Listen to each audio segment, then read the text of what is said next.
All right, welcome to North Georgia Advocate Podcast 17. I'm here with Viral, and we don't have a special guest today, but we got two lined up for next week, it looks like. Looks like we're going to have Susan Acock Smith for the school board and John Batchelor for the Hall County Solicitor on next week.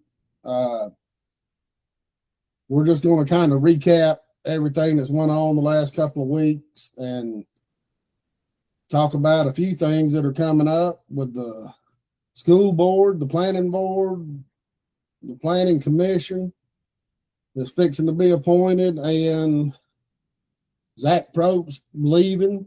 There's a lot been going on that we hadn't really kind of touched on because we've been interviewing, letting these candidates get their word out about their campaigns and let the people know about yourself. And I know I want to thank all the listeners that's been picking up on the podcast because our listenership has went up a good bit, and that's why we're out here doing this. We got to expose the corruption and let the people know the truth, because there's only a couple of places on the internet that you can find unbiased information, and Hall Informed is one of them with Jody, and North Georgia Advocate's the other. We try to give you unbiased information on the candidates.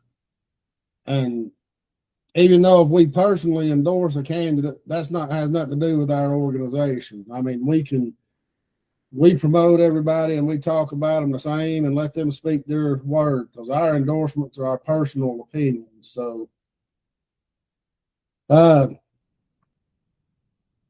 first thing I want to get into is we had the debate Saturday. It was a big success. We had probably 120 people show up off and on all day during the day. The room had between 30 and 50 people in the room at all times. It was, I knew it was going to be a pretty good day when we had 31 people there in the morning session to see John Batchelor talk by himself. And Inez Grant sent her husband there to put up signs and then to go in, and he went in there with a yellow legal pad, taking notes, and was taunting and sneering and laughing at John Batchelor while he was answering the questions from the moderator. You know what now?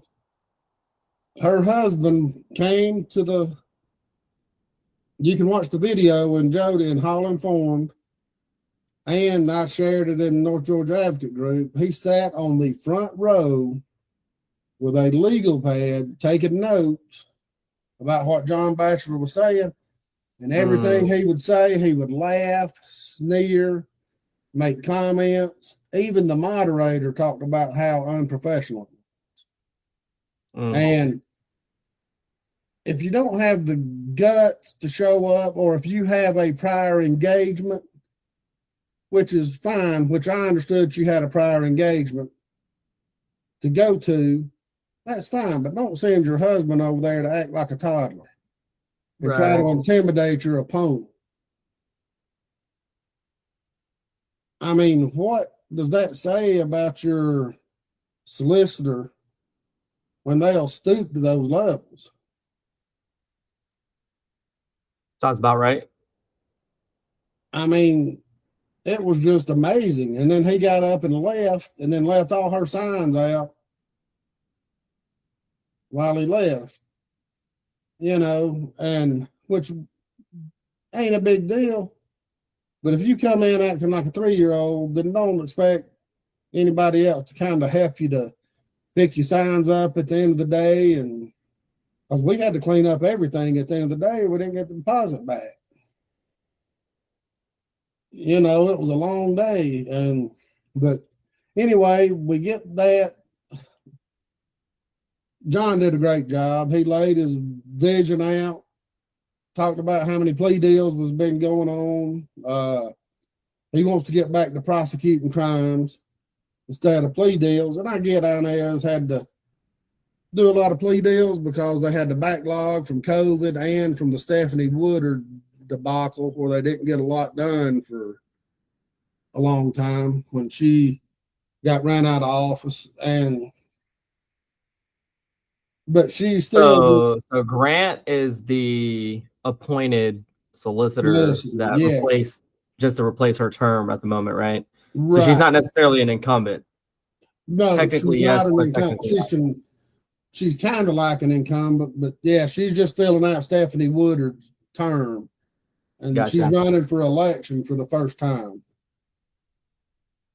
So, and Bachelor worked on and off for the solicitor's office for 2 different times for like 8 years.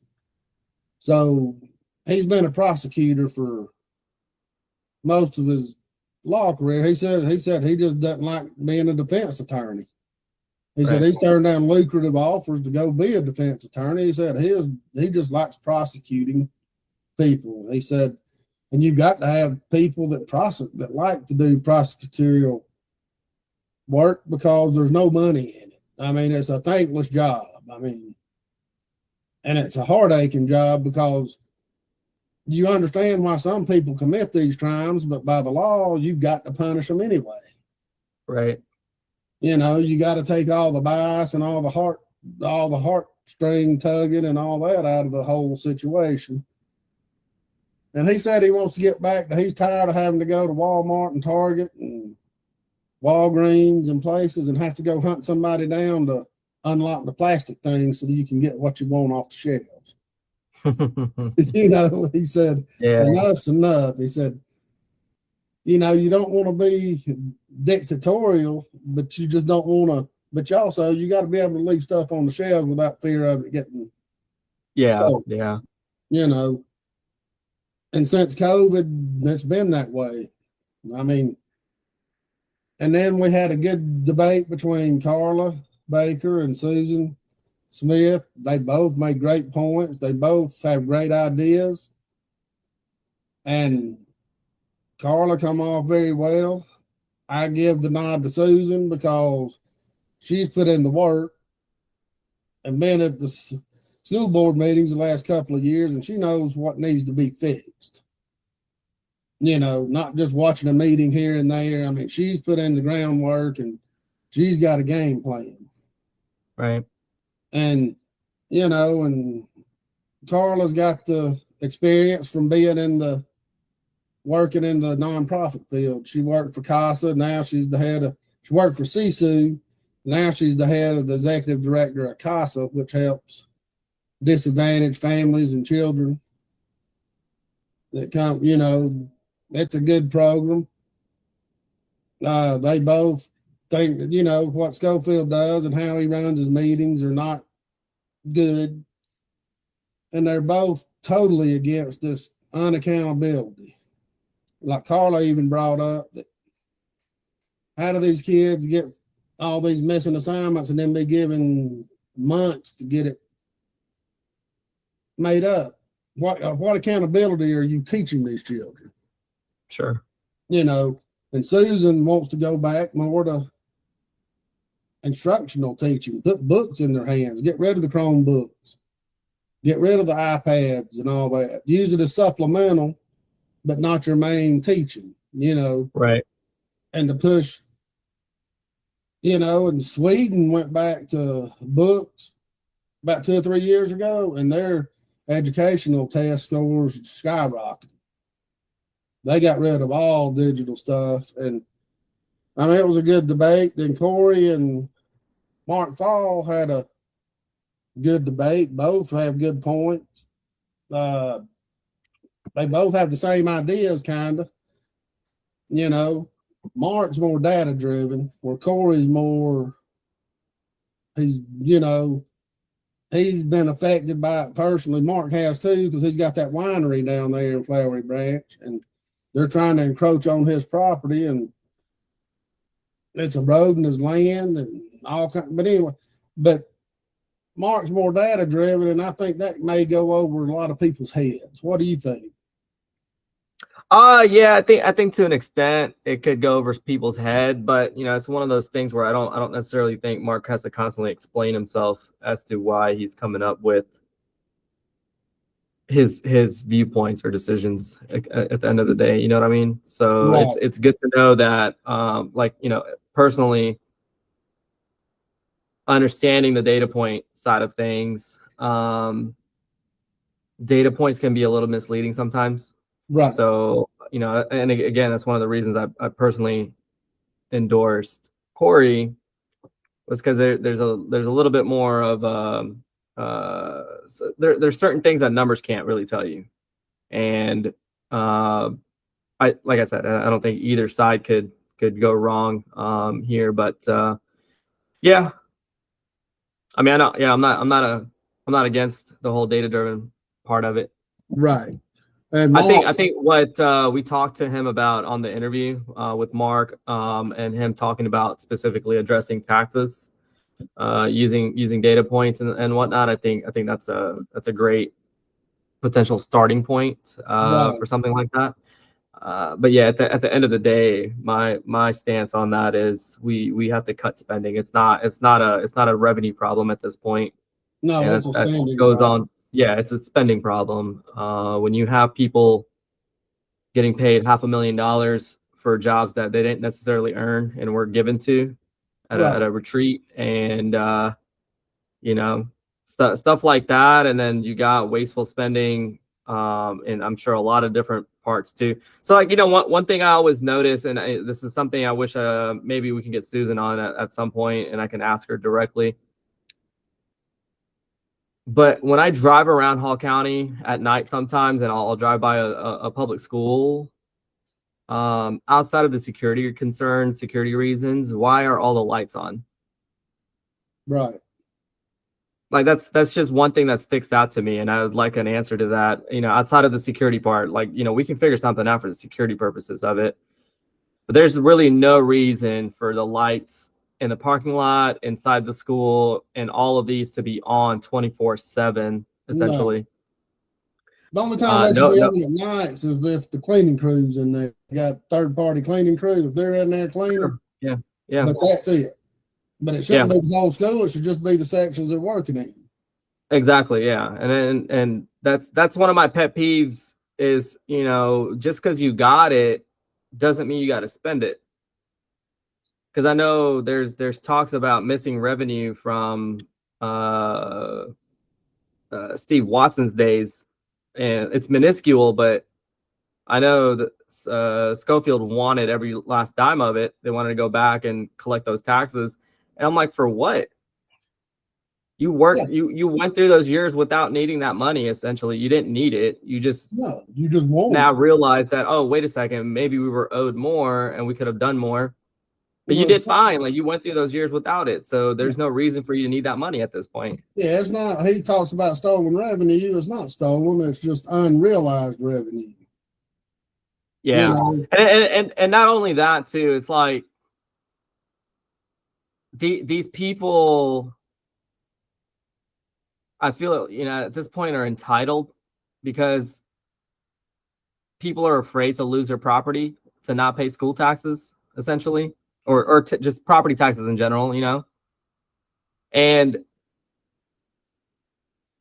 they're at this point where they just feel entitled to the money, and it's like, no, we need more, and it's never enough because they never look at and do any kind of self-reflection. It's like, oh, well, maybe we can cut this.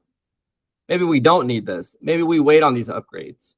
Do we need to build new schools? The answer to that is like Steve Gailey said, you go back to zero-based budgeting. Yeah. From year to year. I mean, know you're going to have certain costs carry over from year to year. I mean, that's a given. Right. But and I think, again, even on the school board side, I think Mark Fowle's data driven conclusions, I think would come in super handy. I know he's not running for that position, but still, I think having somebody like him potentially on a school board seat could kind of help that also. Is like, all right, where do we cut? Yep. Let's stop worrying about constantly increasing our taxes and further putting our foot on people's throats at this point. And that's what Susan's really good into. She's real big in the numbers. She is a math professor at Gainesville College. and North there you Georgia, go. you know, and she's very good at those numbers. When we were all crunching numbers, when we were all working together before she decided to run, she was our numbers girl. We had numbers driven stuff. She'd have that stuff spit out, you know. Yeah. And she would So go through. are we having Susan on anytime? Does she say if she can come on or not? She's hoping to come on next Tuesday or Wednesday. Okay. Whichever. Well, hopefully that's not too late, right? How long is the or I guess the elections go on until the 19th, right? May 19th. Yeah, we got time to get her on here and yeah, have her we're talk. gonna get her and John Batchelor in next week, and then like the thing about Mark, the only thing about Mark is that I agree with him, but I don't like is his hard stance on real estate. Being on the commission, if you do like Corey and put it in a holding company and you're not actively working and you're working at another job, I don't mind giving you a chance, you know, and giving you the benefit of the doubt, you know, but oh, you mean Mark's got a hard stance on, like, you know, let's just not have any kind you're of an active real estate connection. agent. He don't want you running for nothing. I gotcha. And unfortunately, the way they set the meetings up and how they're run and when they're at, you've got to be a real estate agent, an insurance agent, or own your own business to be able to hold the job. Right. You got to be able to make your own hours. You can't hold a 9-to-5 job or work in a factory. Yeah, and I think, you know, I think that's the other piece to this too is I think the trust has just eroded so much when you have somebody like Kathy Cooper and Billy Powell that have been in the seat so long, and all the deals that have gone through and have been in those two districts. And you know, I drove down 211 not long ago to go to a wedding down at Chateau Lawn, and got a firsthand experience of what Corey and a lot of these residents in that area were talking about with the traffic. And it's mind-boggling to me that a road like that, a 2-lane road like that, has so much commercial development around it. Yeah. Already. And it's not even slowing down. Yeah, and it's not slowing down. And that's the sad part. It's like you just pack rat small high density subdivisions and commercial retail centers and all of this stuff at that one exit off of 85 that turns into 211, and it's a nightmare for people to go home. No, especially when there's construction going on too. You throw in construction on top of that. Well, case in point, it's a complete nightmare. My mom to the she had to have some work done on her mouth. She had to get x-rays and MRIs on it, be sure she could start taking a new drug. Had to go to a surgeon, oral surgeon down there. We were late to the appointment because there's a construction trailer blocking 211. We sat there for 30 minutes, couldn't get by. You couldn't turn around. I mean, we can't go down and go all the way out 53 into Winder and then back around. I mean, you know, you can't. If you go down Union Church and come up, you don't go past the block. I mean, you're just screwed. I mean, it's that way all the time down there. I mean, it's awful. And Cooper had no intention of quitting building. Yep. Listen, and I get that too. Like I understand we need more housing. We need more of this. We need more of this and whatever else. And again, going back to people's property rights, you know, you should be able to, you know, your parents, your grandparents, or yourself, you invested in this property over X amount of years ago, and you know, to get the most out of it, is to sell it to a high density developer, etc. But you got to also understand what you potentially selling this and the developer coming in and building all of this out is not necessarily the core of the issue that a lot of people have a problem with. People don't mind the development if they're not having to sit in traffic every single day for multiple hours. Right. People don't mind these developments if there's transparency in the entire process. And you don't have one of the county commissioners potentially representing in a conflict of interest type situation more than one time in that general area, and the developer just happens to be the same exact person every that time. commissioner is representing just about every time. That's where people really start to get pissed off. It's because we're not dumb, you know. We can put two and two together. Maybe you don't have an active real estate license and you're not selling real estate anymore because we're not stupid. You're still getting a cut somewhere. Yeah. It's just harder for us to find the trail at this point. We're not dumb though. Like it's not, you can't be that blatant about the entire situation. And that's the and then difference. pretend to play Now, the they victim. don't even hide it anymore. Yeah, it's not. It's silly at this They don't point. even- But that's the thing. I think a lot of and I think they're also entitled, and they feel like, hey, sue me Yeah. if you think what I'm doing, because they have unlimited taxpayer money defending them at that point too. Yeah. So it's like, yeah, I'm not worried about it. The taxpayers are going to cover my legal defense. Well, So case in point, it's like when we went after Schofield a couple of years ago, he threatened to sue 5 of the mothers that were going after him. And the school board went in there and approved to let him file a lawsuit at any point and any time. Didn't even have to get it approved. They just said they approved it. If you think there needs to be a lawsuit filed, you file it. We'll pay for it. And there you go. and that's just bullshit. Yeah. And that's Well, I mean, that's where you got to have some board members with a backbone.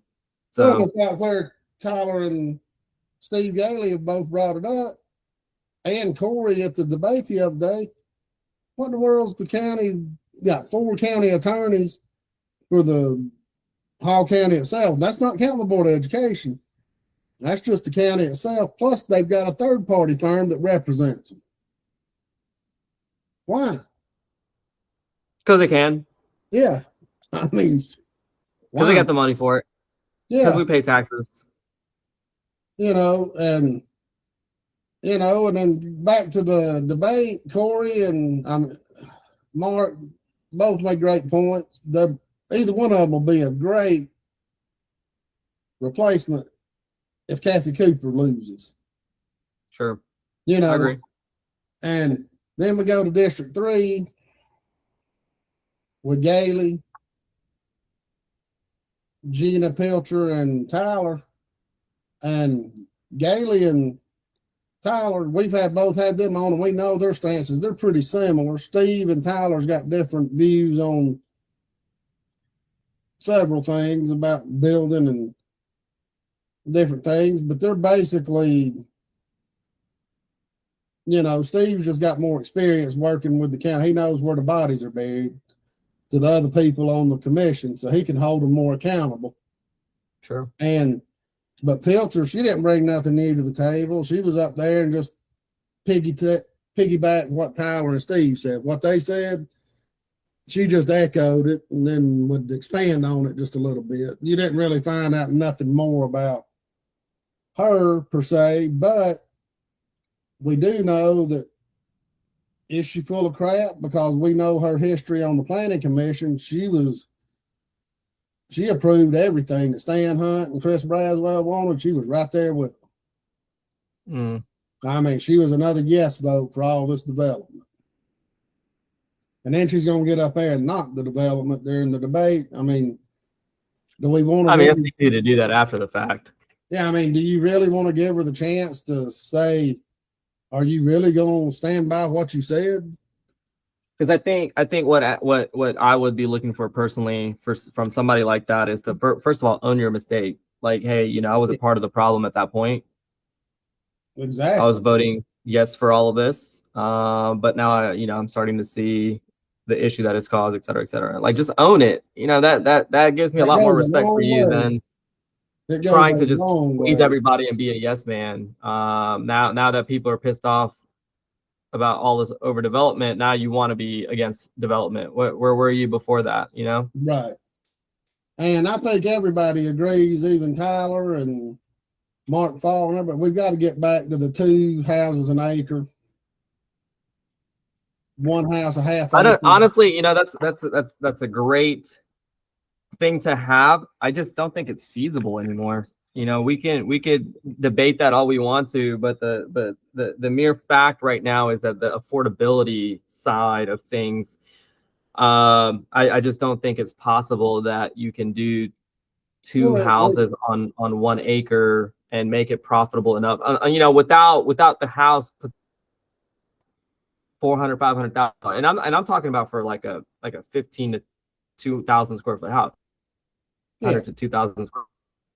It's just all the regulation that you have in place, all the environmental stuff that you have in place, all the cost of them, and the labor costs nowadays, and at this very particular point too, fuel cost, because of this war and the fuel cost that's spiked up so dramatically. I don't think it's feasible to have 2 houses for 1 acre. So like half an acre a lot is essentially what you guys are asking for. I just don't think it's feasible.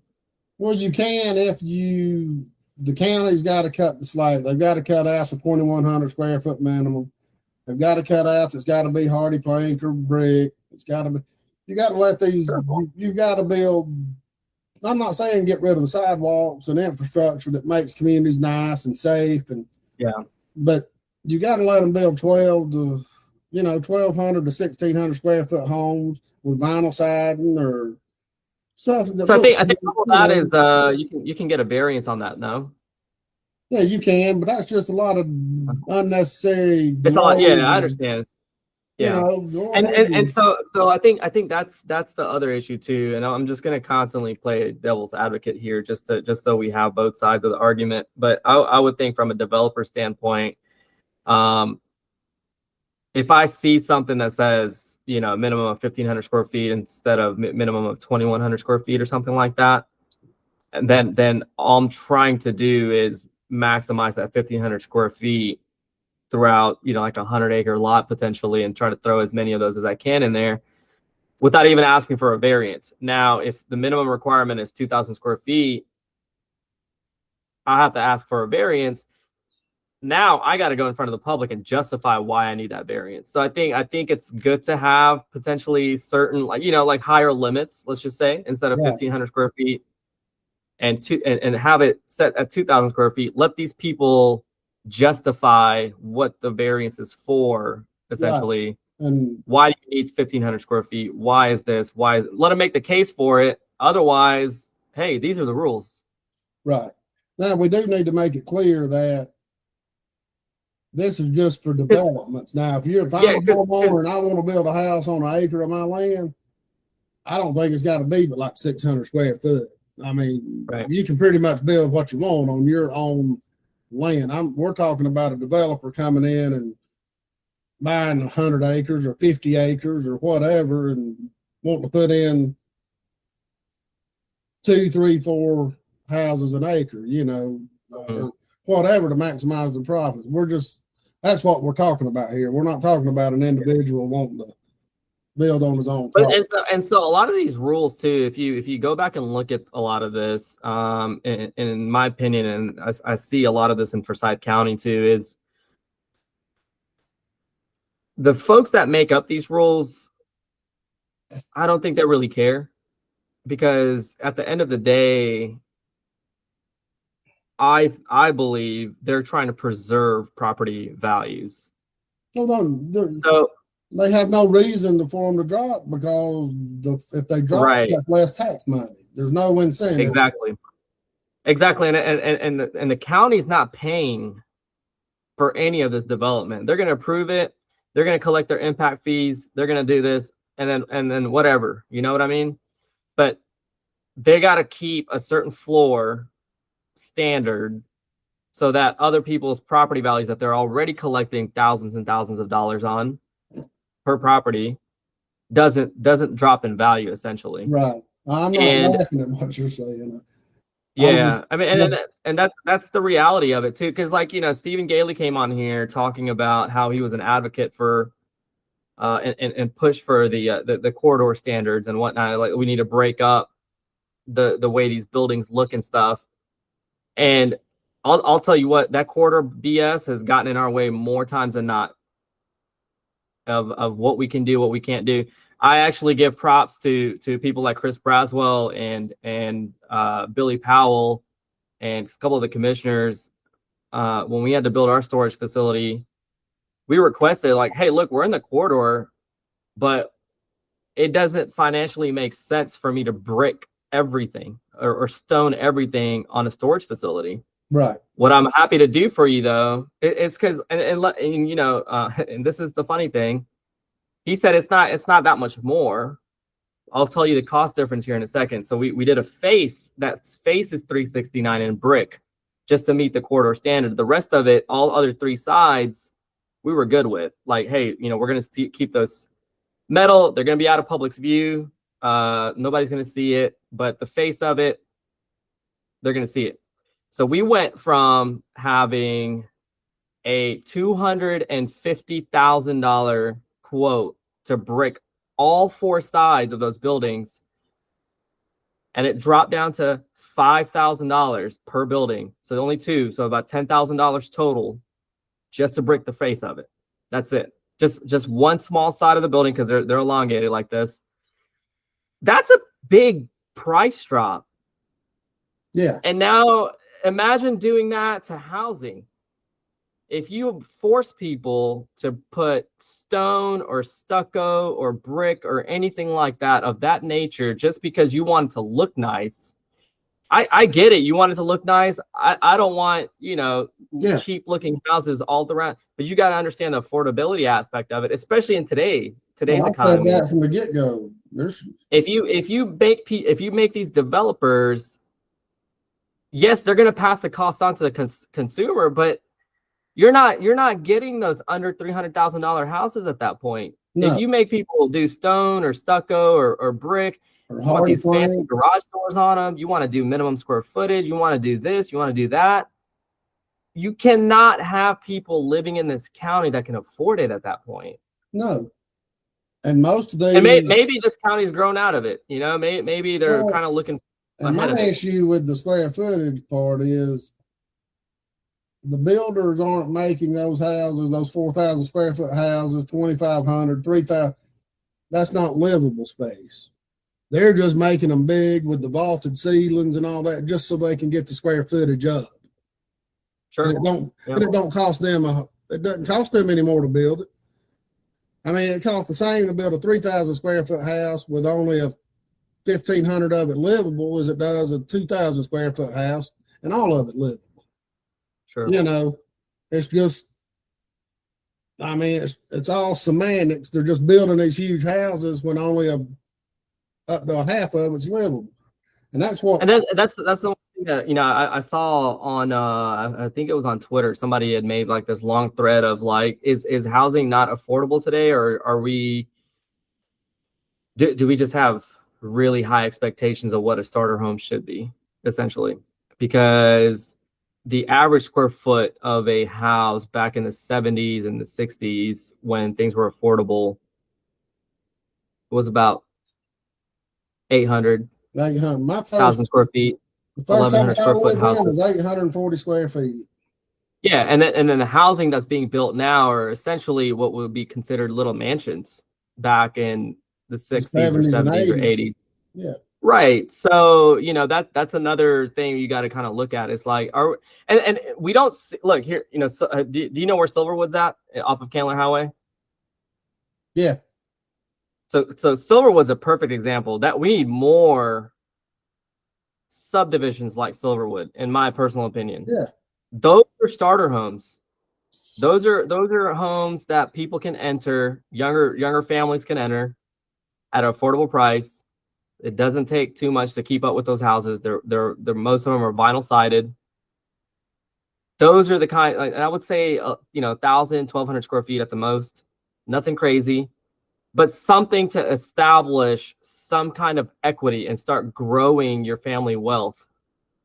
If you have more subdivisions like that and less subdivisions like God, I don't even have a good example. Like Quailwood or, you know, God, what's another one? But anything that's 2,000, 3,000, 4,000 square foot minimum homes with brick siding, fancy garage doors, fancy windows, all of this BS. Younger generations are going to have to move further up north, like further away, where they don't have that. And guess what? Your society, your entire county starts to potentially deteriorate. Not tomorrow, maybe not a year from now, Within but 10 you to start going 15 down a wrong years. path. Yeah. And then, you know, I've always been a thing. The government shouldn't be telling nobody what to do. And they've got to get rid of letting these developers also, before we move on, I want to make one last point. 350 home subdivision they're building right out here on Pine Valley Road in White Sulphur next to me.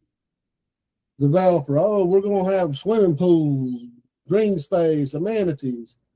I meant to take a picture of it. They built a swimming pool that looks like it should be at a freaking roadside motel out in the middle of bumfuck.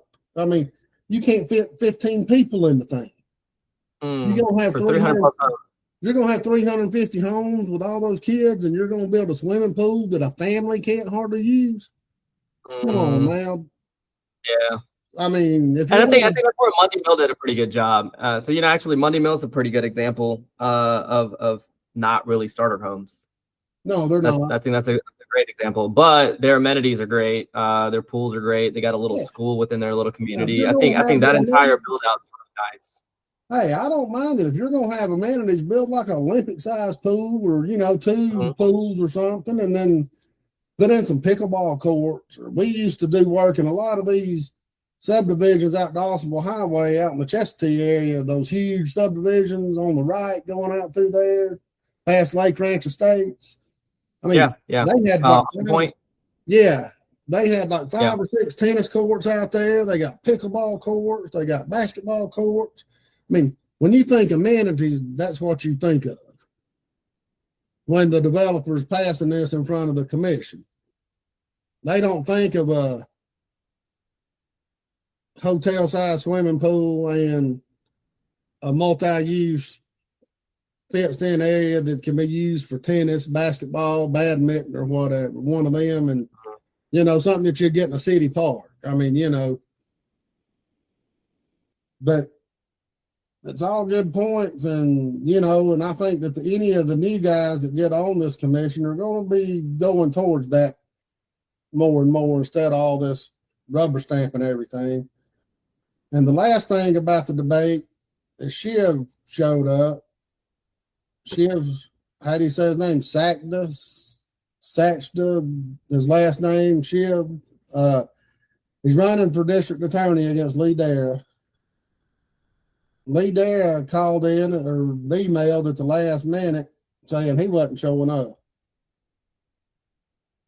So that just left Shiv up there by himself. He did a great job, and he was believable. I mean, you could tell he sat down and he has a plan to turn that office around. And everybody's bitching. We can't have a DA that's going to be prosecuting cases. He's not talking about prosecuting, him being the main prosecutor. He's just saying every once in a while when a major case comes by or when somebody needs some help, the DA can step in and do their job, to prove that they know what the hell they're doing. And you can still run the office. And he laid out a plan, and he's tired of all the plea deals as well. I mean, when you see, I don't care what you say, when you see 94% conviction rate, that tells me you're full of and all you're doing is plea dealing. And when you get these laws like we have that have minimum sentences, if you're in there and you didn't, they scare you to death, you could get 5 years for this quarter ounce of pot you got in your pocket. You gonna risk 5 years? Why don't you just plea out to 1 year? Serve 3 months and you're out of jail. That's considered a conviction, and that ain't right. these minimum convictions, they scare these people into pleading cases plea they deals, would probably right. beat if they went to court. Yeah. I mean, there's just no way. I mean, and it's Yeah, and I think, if you go to court though, there's always that unknown. Whereas, all right, well, let me oh just yeah, bite the bullet here and and you never know what take the jury's going to do. I mean, I've sat on a couple of right. juries in major cases, and one was a child molestation case, and I hung that jury. And I found out that after I hung the jury that the dude settled because the DA was going after him again. The dude didn't do it. He was just tired. He just couldn't risk minimum 20 years in prison. Right. He pled out to 5 Yeah, years. I think a lot of that kind of boils out to the same. I mean, he didn't do it. I mean, it was a case where he was a dumbass and didn't put a lock on his computer passcode, and these little kids went in there and started watching porn on his computer, just screwing around, and they had it all twisted up that he was doing this stuff to them and all. I mean, it was just, Oh, wow. it was a wild case, man. And it was, but, but he ended up doing 5 years for just being a dumbass. I wanted to do jury nullification because they didn't give us a sentence, a charge that for something he actually did, but that's neither here nor there. But I'm just saying he wants to get back to being tough on crime, just like John Batchelor does. Mm-hmm. And he laid out the case where Lee hadn't been there for 10 years.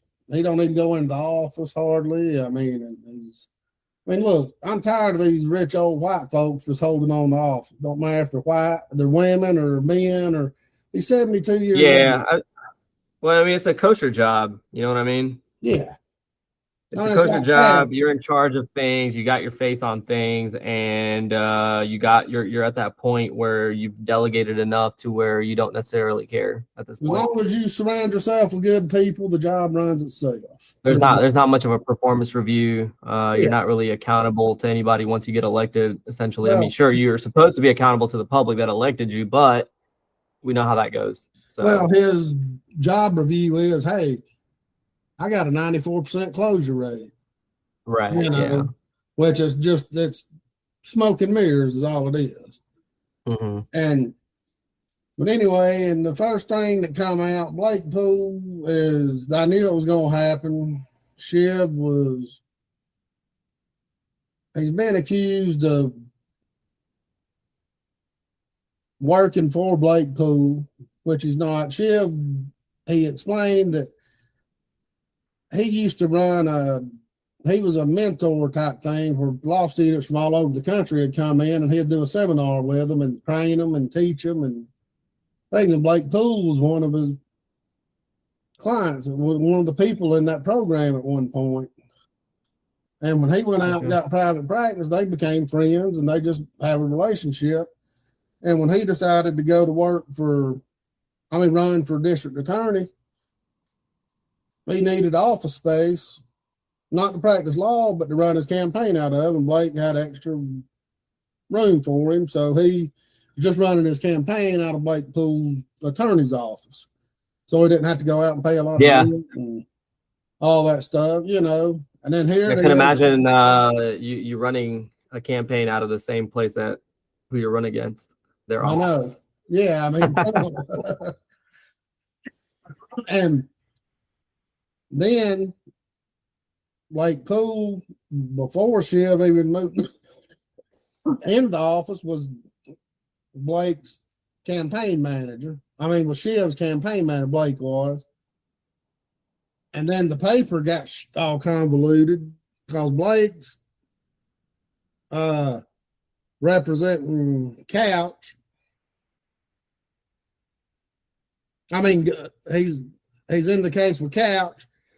And then the paper come out and said, trying to tie the Gerald Couch sheriff fiasco in against DA because Blakepool put in a open records request for on Lee Darrah's county vehicle to try to prove that he was never in the office. So they tried to pull up conflict of interest and all that. And I knew somebody was going to ask it, and they did. And he explained it really well. You know, he's not practicing law anymore until after the election. It wasn't right for him to start a private practice, and then if he gets elected, then have to shut it right back down. You know, so he's taking a break, running his campaign, running for office. Hopefully we can get him on in the next week or two, and he can explain it himself, you know. But he's got a well laid out plan of what he wants to do and how he wants to run that office. And there's also, I'm not going to drop names, I know who it is, but Mr. Dyer hired back somebody that had been run out of 2, maybe 3 offices already because of sexual assault. Hired him back as an assistant district attorney.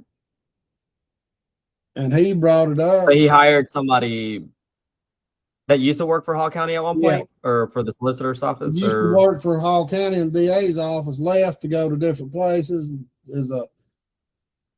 You know, he got run out of all those places for sexual assault. Not Hall County, but other places, for sexual accusations, sexual assault. And he's just recently been hired back by Hall County. And Shiv made it crystal clear that was not happening under him. You know, you can't do that because a lady actually asked the question, would you hire somebody on your staff that's been accused of sexual assault? Yeah, I mean, I think there's a fine line between allegations and what's true at that point. But when you have multiple times with multiple different places. Yeah. No, I get it, because anybody can make up charges. Yeah, I mean, I get it. Yeah, and but again, it's the same thing at 2 different places, or potentially 3 different places. Yeah. You know, it's a little bit harder to believe at that point that you're innocent. So. Right. I mean, you can't. I mean, how do you prosecute? Again, that's just my personal opinion, but you know, you. No, I'm the same multiple way. People. I mean, if you've been accused of it and basically paid somebody off, or they've signed cease and non-disclosure agreements and all kinds of stuff, I mean, how do you prosecute somebody when you've done the same thing? You know, it's huge conflict. I mean, and I mean, even then too, I could see if that person was trying to do something that somebody didn't like. It happens the first time, you go to a different place trying to do something good for the people or the community again, potentially, and people know that, hey, wait a second, this guy's got a prior allegations, they got run out, let's do the same thing again, because he can't, he's not gonna be able to handle 2 of them, and the third time, etc. Maybe it's one of those things. Devil's advocate again, but yeah, we'll see. We'll see. I get it's hard to pass judgment on people when you don't know the whole story, and I think that's one of the reasons I've kind of stopped posting and commenting on these arrests and whatnots that happen in the county. Well, I mean, not even the county, but really anywhere, really. Like that Georgia Gazette thing. I mean, I wish they'd just do really good. All those people are not guilty. I mean, until they go to court. I mean, you don't know the situations, or and I think at a certain point, you got to realize your own ignorance, because I realized my own ignorance, and was like, wait a second, like, I could be in the same situation, got arrested for some BS, my face is all over the place, people already think you're guilty just because you got arrested, and you get the charges potentially drop later, and then they don't ever post that. You're not getting a mugshot all over Facebook saying, hey, this guy actually didn't do any of this. You know what I mean? So it's tough. Yeah, you can't unring that bell. Exactly. Yeah, I think people have a perception of you, and that's the thing too about people's perception too at this point in public. It's just because we get drowned with so much information on social media. People move on in a couple of days, people move on, and I think our governments realize that, so they'll make the dumb decisions and because nobody's going to hold them accountable in a couple of days, because guess what? They're on to the next thing that they're pissed off about. Exactly. Yeah. Well, and the one thing I do want to bring up before we move on to other stuff, Shiv, is a lot of people on social media, they're just making up BS to try to discredit him. They need to just come out and say it. It's because he's brown. So all the questions are, where was he born? What religion is it? He don't live in Hall County. He should have to live here. You know, he lives in Forsyth County. You know, just making up BS. I mean, come on, just be honest. We don't like you. That's your MAGA folks right now, because they're getting drilled down hard about this whole Islam thing. So anybody that's brown, oh, you're Islamic, I don't trust you. Well, and the thing is, he said at the debate the other day, if he wins the election, he will move back into Hall County. Because that's part of if he wins the primary, he has to live in Hall County to run in the general election. Okay. That's fair. I mean, yeah. We need to have residential requirements. He needs to live here a long time. Dude, I don't think for that job, though, that really requires it, does it? No. It only requires him be in the district like 30 days before the election or something. I mean, it's... Gotcha. And I said, dude, I argued with him, dude, he's been working here 18 years. Yeah, didn't have a problem then. Half the people that live in half the people that work in Hall County don't live in Hall County. It takes one person to start some controversial stuff before other people with a fifth grade, not even fifth grade education, start regurgitating it. So you just need one person to start spreading some BS lies or rumors, and it's not hard to do, because you can do this on Facebook now, being an anonymous poster, or even having what do they call them, aliases. Yeah, it's like an at. You're not even having to have your real name on social media anymore, so you can just be. And that's why, I mean, it's ridiculous. I mean, just be honest. I wanted to ask Shiv the other day. I didn't, because I was running the cameras and stuff at the debate. Hey, what's your game plan on beating probably 25% of this county is not going to vote for you just because you're Indian? Yeah. They probably think you got a suicide vest strapped to you or something because they're ignorant. Just stupidity. Mm-hmm. And I tried to argue some of them. Well, does he believe in the death penalty? What does that matter? He does not make that decision until we get to that point. Well, if he's Hindu, it's against his religion. Well, if they check the boxes for the death penalty and then the law calls for the death penalty, he's pretty much got to go for the death penalty. If it's a bad enough heinous crime, they're bringing up too much. What does that matter? When's the last death penalty case we had in Hall County? Right. I mean, that's a non-factor. That should not even figure in to whether you're voting for him or not. Yeah. It's just ridiculous. And they said, well, what religion is he? Well, it don't matter. His religion has nothing to do with the laws on the books. If he goes by the law, then religion does not matter.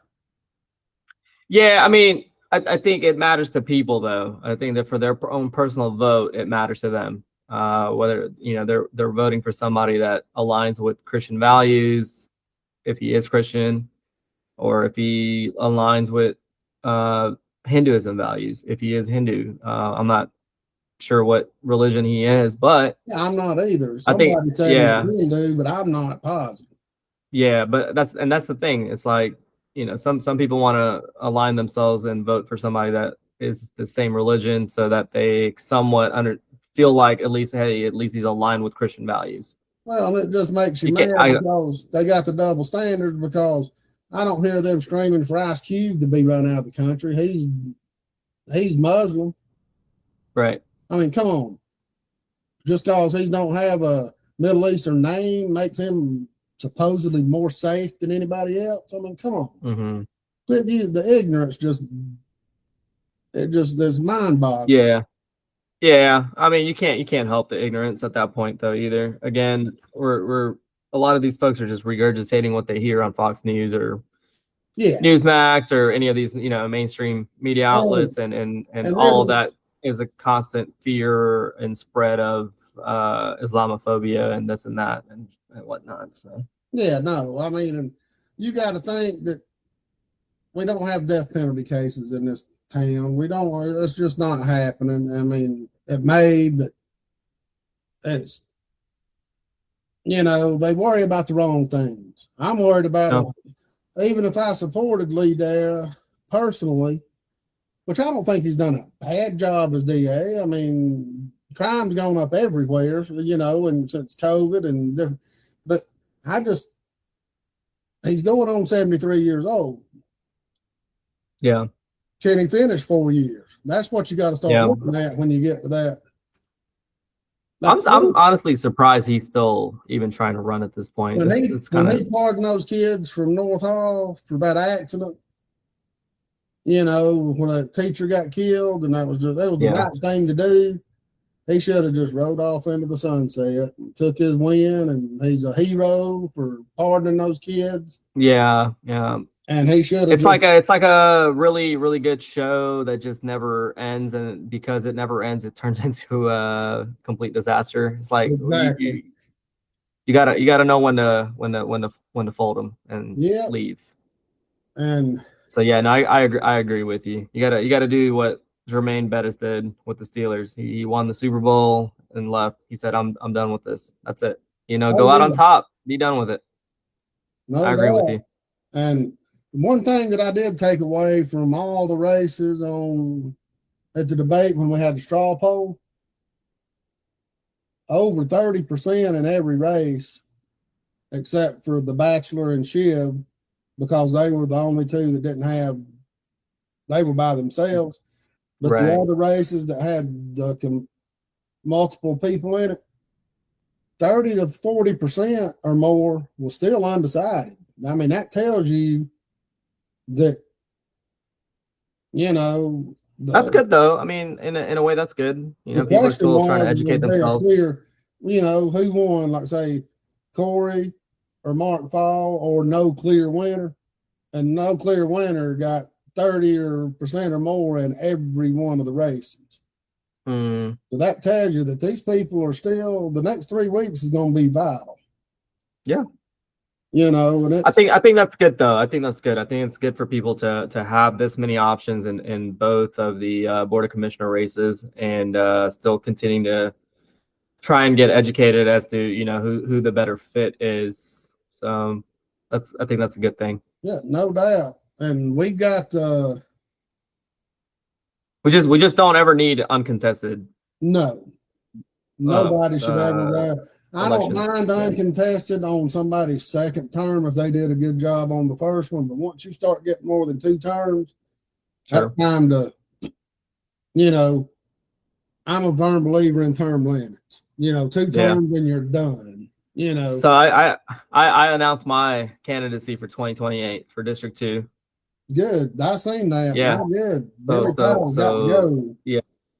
We'll at least have a challenger, and I'm hoping more people step up too for District 2. It shouldn't just be me. I hope so. I think you got to have multiple people running and have multiple options for the residents. So yeah. And before we get into the Planning Commission real quick, I want to bring up, did you see the paper article the other day, Sunday, I think?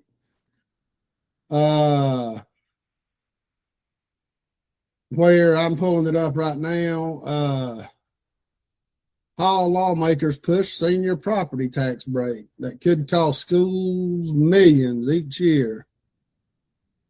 They're talking about this is a perfect opportunity for the schools to start cutting. Oh shit! Perfect opportunity. That ain't gonna happen. Schofield, I know. His quotes in the paper, you could hear the stroke fixing to start. I mean, he's about to stroke out. He's already bitching because the homestead exemptions are costing them $8 or $9 million a year. They've Yeah, already got good. a $7 million shortfall. They've got a $375 million budget. Look, you can't work with $300 million. I I mean, you know, think you gotta self-reflect again, my boy. and they're talking about giving tax breaks to people at 66 and then 62, you know, giving them, the younger you are, the smaller the tax break on your homestead exemptions. I mean, That's you know, crazy. and I wish I had that problem of having to work with $300 million budgets. Right. Like if you're That's 62 and older, it'll raise the exemption from 25,000 to 40,000 on the value of the home, the cap. And then there's one more in here in Schofield. Derek McCollums, who brought it up, and he said, we just can't keep going up on people's property taxes. At some point, we're going to have to give them relief. And then here, Schofield talks about the district could lose $9 to $12 million a year if it takes effect. He said that's kind of a back-to-back hit for us. Talking about the 3% What are we cap gonna last do? year. And Oh then, no, what are we gonna do? I know then McCollum said, well, maybe it's time for them to cut back on their spending, just like all my constituents in the county have had to. I understand that it's going to be an impact, but maybe they don't need as much of a reserve fund in there either. They've got $95 million in a reserve fund. Funny you bring that up, and you know, with all of this going on right now, we had you shared this earlier on Facebook. You got a guest column by no one other than Will Schofield. Yeah. Talking about how kids are going to go hungry this summer. I wonder if that's to, you know, stir up some pittiness, something along those lines too. Splost is exactly what it is. Yeah, that's conniving as you can get. And even though the bill he's talking about is going to give each family $120 a summer to buy groceries, just specifically for groceries to help feed kids for needy families. Mm-hmm. But he's going towards eSplosh so the county can have the money to feed them all summer long, 3 meals a day. That's great. Great to do that. Right. I agree too, but you don't have to put great. You don't have to. Yeah, put no, I'm saying great program. Yeah, great program, great, you know, thinking, et cetera, whatever. Like, I'm not wanting these kids to go hungry when I'm no criticizing Will here, but at the same time, self-reflect. If money really is an issue at a certain point, you don't have enough to feed these kids. Maybe, just maybe, you start cutting elsewhere where you're wasting money. Yeah, don't build that archway. Maybe start at the farm that's right down the road from your house. Yeah, start at the farm. You know, don't build that archway going into the entrance of a school. You know, don't, you know, there's lots of things you can cut back on. Instead of saying, okay, architect, we've got $100 million to build this school with, just tell them what you want and what you need and have them give you a price. And then you tell them whether you can afford it or not. You know, there's many ways to cut back and not raise taxes to pay for these kids. I mean, you get state supplements anyway, federal subsidies. You know, Schofield shouldn't have used that $9 million from COVID funds to build that freaking farm. You know, we don't know how much it's costing on an annual basis either. He says Schofield warned that once enacted, the exemptions are never going away. He said this will be here and continue to grow just like other exemptions year after year. You know, I mean, it's kind of like your taxes that continue to grow year over year. You know, I just don't get why it's so hard for him to realize that they can't just keep spending like drunken sailors. you know, and it keeps brought up. And all he does is every time property taxes get brought up, his exact words are, his and Zach Probst, well, if it don't pass, we're just going to have to raise your property taxes. Don't threaten us with the property tax. Yeah. I mean, that is just unethical and it's not right. And now we got Zach. You're not dealing with ethical or just right people either. So you got to remember this. You're not. And now we got Zach Probst has got his foot out the door. He resigned his position. He got the job. Basically, it wasn't illegal, but they got drunk down at St. Simon's Island or Jekyll Island on that retreat where they're at, talked about it for an hour and give him the job. No other applicants, nothing. He didn't even interview for the job. You know, he got it because he's Jeff Stowe's nephew or cousin or his wife. I mean, closely related to him. And well, that might be the case, but there's other people that have to vote on this too, right? So who else voted? Billy, Kathy, and I would assume Greg. Or whoever who was who was the other fourth commissioner at that time. Oh, I guess Higgins. Richard Higgins, yeah, they were all in it. Yeah, so there you go. Those are your amigos that, hey, as long as you shut your mouth and do what we tell you, you got the job. And if Kathy Cooper loses this primary, it's going to be a shit show the rest of the year on this county commission. They're going to be ramming through everything they can. Yeah, because they know Corey or Mark Paul. I don't know. Yeah, I don't know that. It depends on who the winner is in the primary. I don't think they're gonna ram anything through if you got Turner right below Kathy, because I think he's gonna play ball. Turner will be bought off just as much as Turner didn't show at the debate, so we don't know what he's about other than what he says on his little post.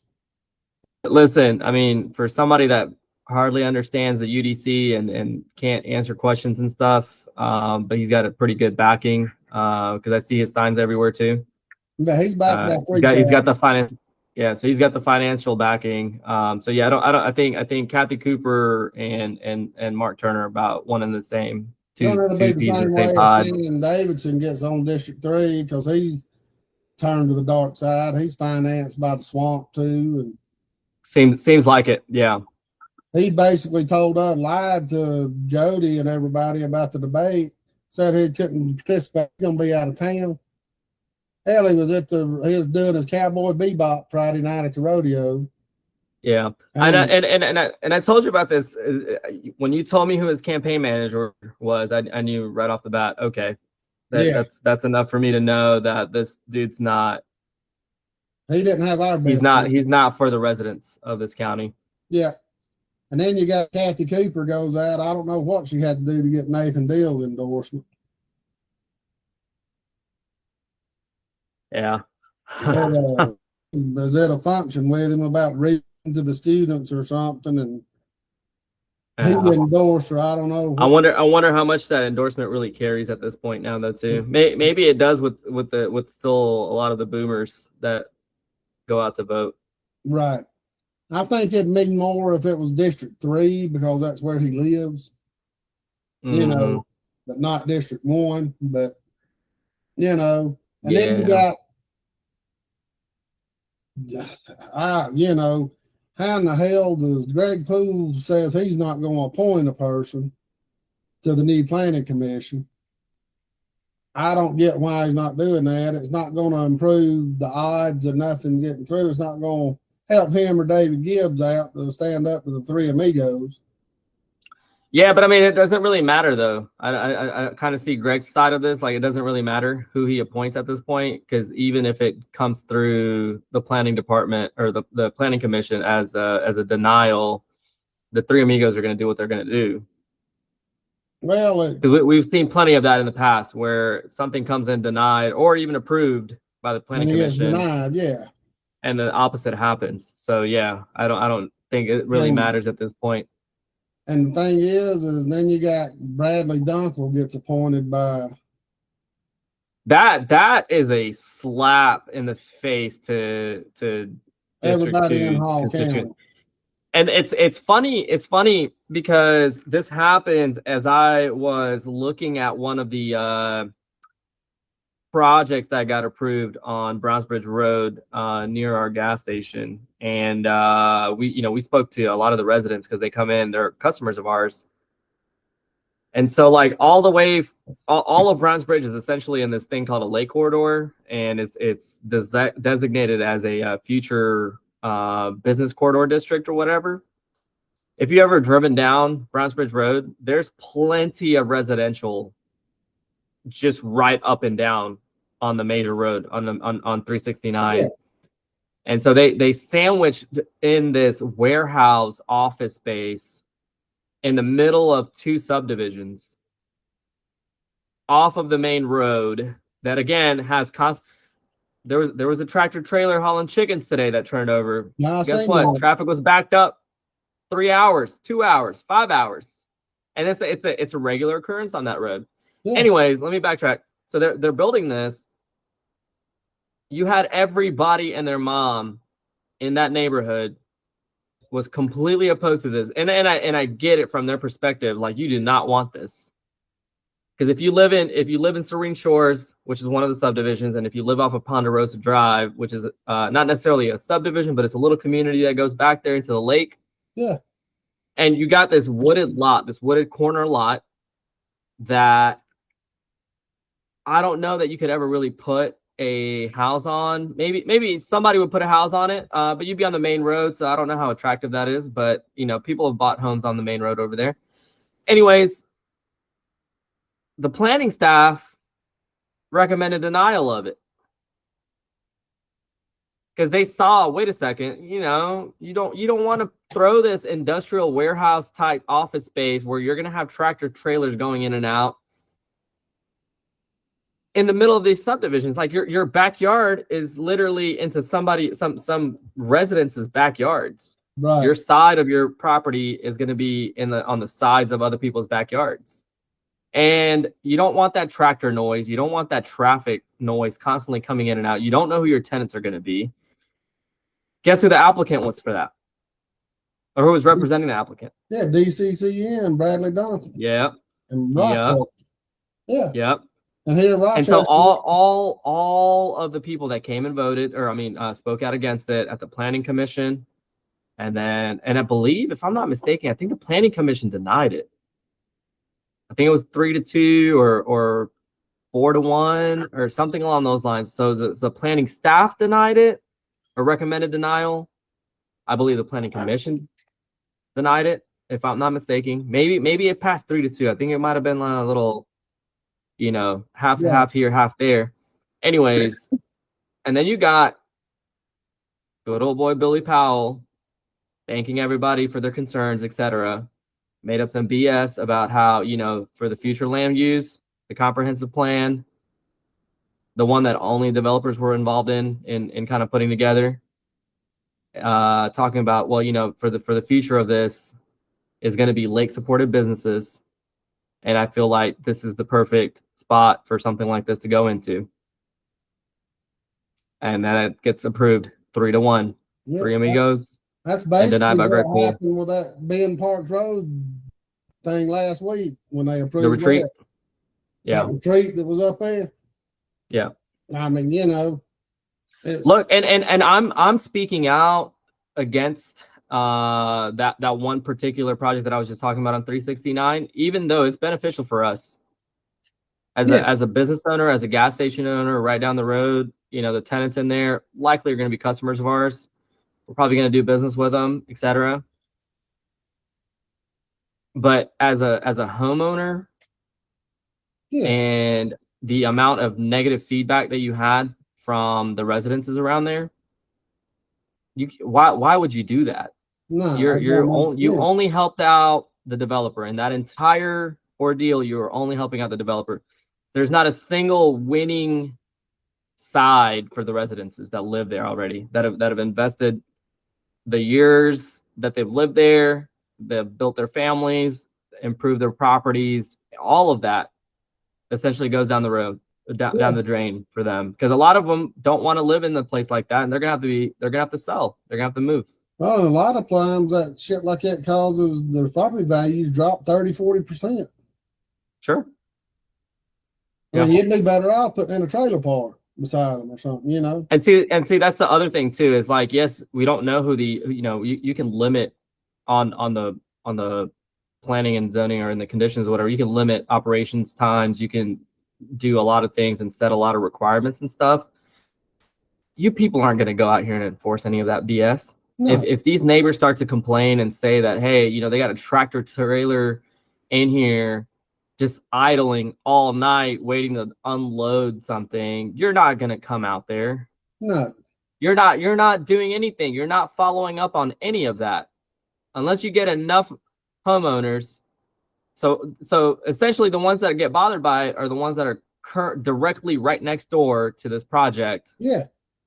And then the other ones, they don't hear it as much because they're a little bit further away, so they're not going to care enough to help out the other guys. No. So unless you get enough people to go up there to the county and complain about this and do some kind of code enforcement, it's never going to happen. It's never going to happen. No, I know. Well, it's just ridiculous. Yeah. And then we got Kathy Cooper. She pulls a freaking name out of her hat. Nobody knows anything about this woman, Susan King. Susan King, yeah. The only thing did you find out anything about her? We don't know anything about her. She owns property, a lot in South Hall. That's it. The Flowery Ranch. There's nothing out there on her. Where did she come from? We've got we're digging into a couple of things. And I don't want to get into it publicly right now, but if this is the case, I mean, something shady is going on. I'm not accusing anybody of anything right now, but something's just, how can this lady just be pulled out of nowhere? It makes you wonder what's going on here. Yeah, absolutely. But, at least there's not a developer like Bradley Dunkel. That we know of. Yeah, that we know of. And here Dunkel, he works for Rochester, who's turning into one of the biggest developers around.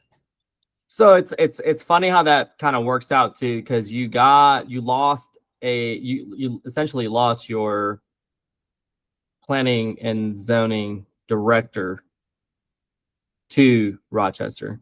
Right. Am I right? Yep. And now you have somebody who works for Rochester on the planning commission for Hall County. Yeah. And he'll be reappointed back in January because the guy that Stowe appointed him, so he's not going anywhere. No, it's Billy that's appointed him. Yeah, Billy appointed him. Yeah, I'm sorry. Yeah, Billy appointed him, and he's not going anywhere 2028. Yeah, sure. That's fine. We got to do a good job in 2028. And Probst have gone, and surely to God they're going to wait till January to hire a new county administrator, because who wants the job for 6 months? It'll have to be temporary because they'll have to be voted back in again with the new commission in January. Right. Yeah, that's a job I'd like to apply for. That'd be a good job. Unfortunately, I couldn't kiss ass as good as certain people. So, and now they've got, it's just to the point to where, when does the corruption stop? And we're trying to make inroads with it, with all these new people getting involved in politics, and And we'll find out. Yeah, I think we'll find out on May 19th, or I guess May 20th, whether we got, any real change coming. I'd feel good, if we got either like we talked about earlier in this. I do too, and I think that best case we can have a runoff between Corey and Mark Fall. Yeah. In District 1. That'll be best case. have Kathy not even in the, as long as she don't make it in the, and then in District 3. I think these are the November elections essentially, because like nobody's running on the Democratic side, right? Huh? Right. I said there's nobody running on the Democratic No. side, so. Gina's in as an independent if she can get the signatures. She's got to get 1,700 signatures, 1,680 something signatures, I think. Sure.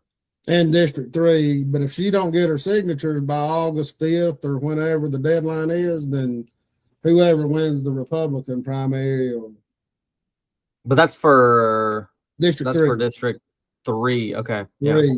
But in that's for Tyler 1, and I don't know if I don't think there's a Democratic candidate for District 1. Gotcha. I'm not 100% on that, but I do know that there's Democratic candidates for the state races. I just don't think there is for the local races. So, and in District 3, we got to have, I think it'll end up being Steve against Corey. Steve against Tyler. Because Tyler's getting some headway. Shannon, nobody knows what he's doing. He don't go on anything. He don't do nothing. He had a campaign event Saturday night at the old zip line place in Lula, and I heard it was just a bunch of kids up there drinking. Yeah, I don't think he's serious. That's not a serious player. No, and so we got that. That's David Gibbs's appointee though, isn't it? On the planning commission, yeah. Right. Yeah, that feels like a slap in the face to Gibbs, in my opinion, but who knows? If I was Gibbs, I'd boot his ass. Yeah. No reason to have him on there at this point.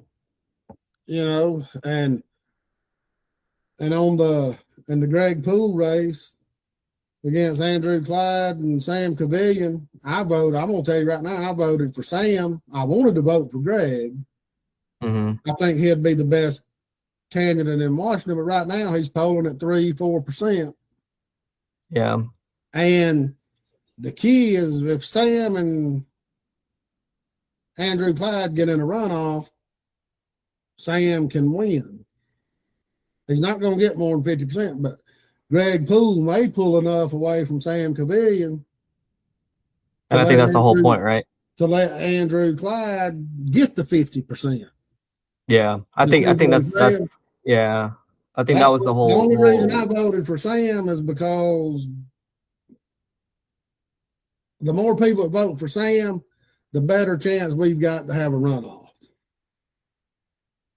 Sure. You don't. Honestly, I think Sam is the better choice, and again, I speak from personal experience dealing with him. Right. He didn't have to give me the time of day. He did when we were working on our data center project, and try to help as much as he could. I think maybe there's a possibility he could have done more, but anyways, that's beside the point. But at the end of the day, he was responsive to text messages directly. He reached out to me and whatnot. So yeah, I think he's better fit for the job. Yeah, no doubt. Hey, and I ain't anti-Sam by no means. Yeah, and I voted for him. I just don't want Clyde back in. He's done nothing for this district. Hell, now he's working on a freaking post office plan in Lawrenceville. It's not even in his district. He brings us detention centers and concentration camps and then goes to Lawrenceville to help them get a new post office. When Gainesville's been trying to get a new post office for 15 years. Mm-hmm. Get that post office off of Green Street. Yeah. And then we got... It's priorities. Who's paying the most? Oh yeah. So, but we had a eventful couple of weeks. We got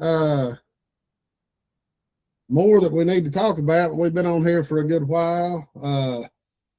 We'll have John Batchelor's going to get back to me today with when he can come on next week. Susan's going to come on Tuesday or Wednesday. If John can only do Tuesday or Wednesday. Susan will do the other day. There you go. That's fine. I think, as long as we can get them on before the actual election date, I think it's good for everybody. Oh yeah, no doubt. And I'm gonna reach out to Shiv, see if he wants to come on. Yeah. I think it'd be good to have him on. Yeah. And we'll go from there. But it was I had a couple of more things on my list, but we're not gonna get into it because they got potential to. Yeah, let's save it for the next episode. We'll save it for the next one because, we're fixing to start getting into the nitty gritty with the election. Then we're going to have the school board. They like to do a lot of stuff in the summer when nobody's around to try to push stuff through. And what's going to happen is if East Splice don't pass this time, what's Schofield going to try to put on the fall ballot to try to raise money? Is he going to try to get that floating splice put on? The F splice. That's actually crazy. Instead of focusing on this, like no time and energy ever gets invested into cutting costs. It's asinine. Yeah. I mean, you absolutely asinine. In the Times, I mean, you could literally feel him about to stroke out just in his quote. That was in the article. I mean, and I still hadn't watched last night's Board of Education meeting, and I'm sure he brought it up, So, but it'll be good. It's just you have to be involved in this stuff for at least, I would say, a year and a half, 2 years to really kind of like understand. Okay, like this is what's been going on. Da da da da da.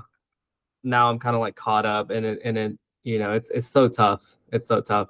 Well, and it's like Susan and Steve Gailey both brought up because they've been around it enough and they know experience. It's not right that they come up with all this stuff on the agenda and it's just a procedural vote when they're having appointments or they're having voting on certain things. And there's no discussion about it publicly. It's all done in the executive session. And that's not transparent. I mean, like the Parks and Leisure Service last week, they had 2 bids. They narrowed it down to 2 bids. One was $100,000 lower than the other. They took the one that was higher. Nobody knows why. They didn't discuss it. They didn't. I mean, I understand if somebody's $100,000 low, they left something out of the bid, most likely. I mean, you can't be that much lower. But could it be one of their construction companies that gets all the work? I mean, is there some palm greasing going on? We need some more transparency. Yeah. And that's like Susan said, you go to the school board meeting, they discuss nothing. They don't discuss anything at the board of commissioners meeting. Well, Schofield knows all, so you follow Schofield's lead. Nobody can dare vote against him. Yeah. Every meeting you go to, it's unanimous. Anything he wants. Well, I'm hoping Susan can change that. Me too. At least one. All it ever really takes is one to push back. No the others might see like, we're allowed to do this. Yeah, and that's what killed me about Deborah Smith. From what I knew of Deborah Smith from when she was at River Bend, she wasn't no pushover like she is on the Board of Education right now. She's just turned into another yes woman. She's going to go in there and change things and get a lot of vision going. And now she's just another procedural vote. And it's not just her; it's everybody. So, and hopefully, I wonder what that happens. I wonder why that happens. Hopefully this isn't the same old with Susan. And I've seen the same thing being thrown around about Tyler and not Steven. Steven's been on the board of commissioners, but Corey, etc. Anybody essentially that's running to kind of work against the establishment in a sense. You eventually bend the knee and start. Well, and I think if Schofield's doing so much stuff he knows is illegal, moving money where it shouldn't be. And once they get involved in it, he holds it over their head. By God, if I'm going down, you going down. I mean, there's a reason they've got a budget that's all these pages long and it's not detailed. You don't know where any of the money is. They've already admitted the money for the farm comes out of 4 different accounts. How is that even possible? How do you keep up with your budget and your expenses if it's coming out of 4 different accounts? Yeah. I mean, well, let's save that for a different discussion, for a different podcast. Hopefully, when Susan's on, and then we can get into it a little bit more. Yeah, and one thing, but I got to hop off. I do too.